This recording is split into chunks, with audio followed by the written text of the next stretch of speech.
on termine cette feuille avec le dernier exemple d'intégrale, et pour le coup, il va être un peu particulier parce qu'on ne va pas pouvoir faire ce que j'ai dit d'habitude. Qu'est-ce que je veux dire par là? Donc on veut l'intégrale de la fonction x, y, z sur le domaine, l'ensemble des x compris entre 0, enfin, l'ensemble des x, y, z tels que 0 plus petit que x, plus petit que y, plus petit que z, plus petit que 1. Bon, je vous ai dit à chaque fois, il faut essayer de visualiser, de dessiner le domaine pour pouvoir calculer une intégrale.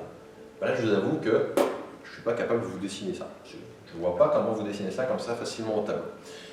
Du coup, on va se poser des questions. Est-ce que ça va être un calcul direct, ou il faut juste essayer d'écrire les bornes comme il faut, ou est-ce qu'on peut faire des changements de variables?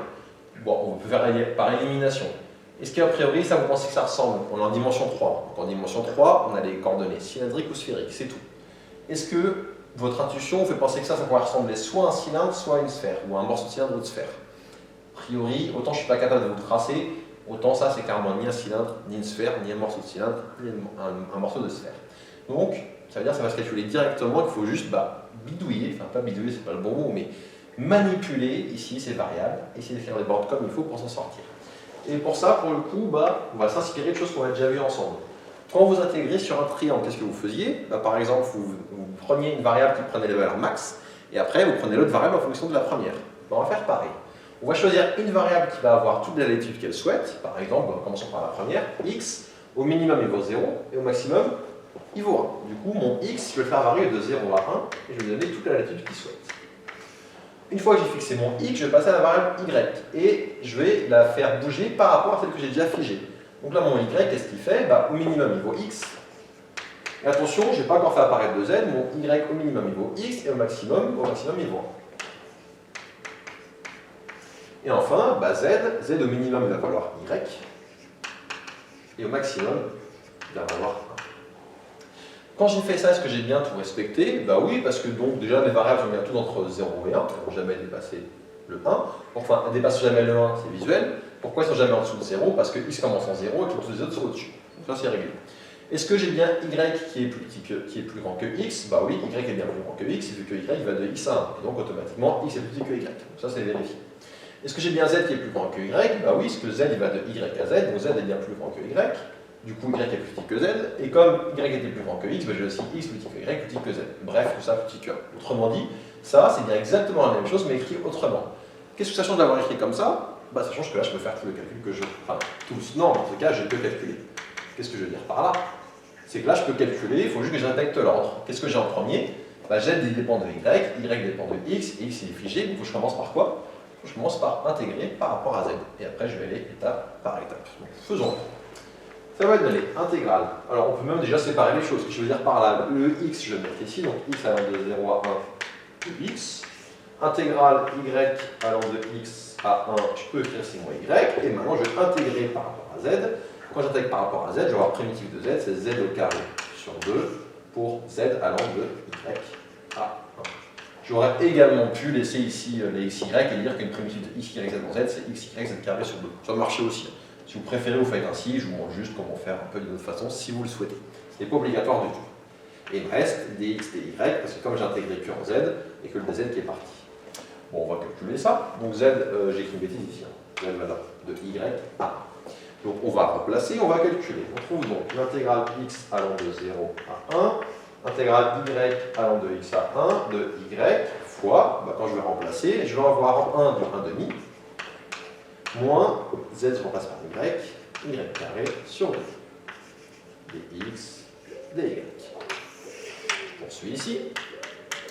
Donc l'intégrale, on va déjà simplifier ce qu'on a là. X va de 0 à 1 de x, y va de x à 1, et on va avoir du 1 demi y, donc du y sur 2, moins, ou bien je peux factoriser le 1 demi, tiens, sortons le 1 demi, qui est facteur commun multiplicatif. Donc je sors le 1 demi qui est ici, et il va me rester du y moins y3. Dx, dy, et je vais calculer primitive de ça. Allons-y, ça fait égal 1 demi, x va de 0 à 1, et là la primitive en y, je vais avoir du y au carré sur 2, moins du y4 sur 4, pour y allant de x à 1. Ça va donc donner du 1 demi, intégrale de 0 à 1, et j'ai oublié bien sûr x qui était là, j'ai oublié de le réécrire, donc on va le mettre, mais x qui était là, je vais le mettre en plus gros. Donc le x qui était là, je l'ai remis, et ça me donnait x facteur de on va avoir du 1 demi moins 1 quart, ça c'est pour la valeur en 1, moins, on va avoir du x au carré sur 2, moins x4 sur 4. Et je ferme cette parenthèse, et celle-là, dx.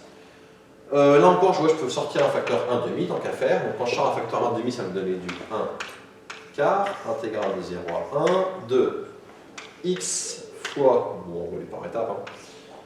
Du coup, j'ai 1 moins 1 demi, quand je sors un facteur 1 demi, 1 moins 1 demi, ça va donner du 1 demi.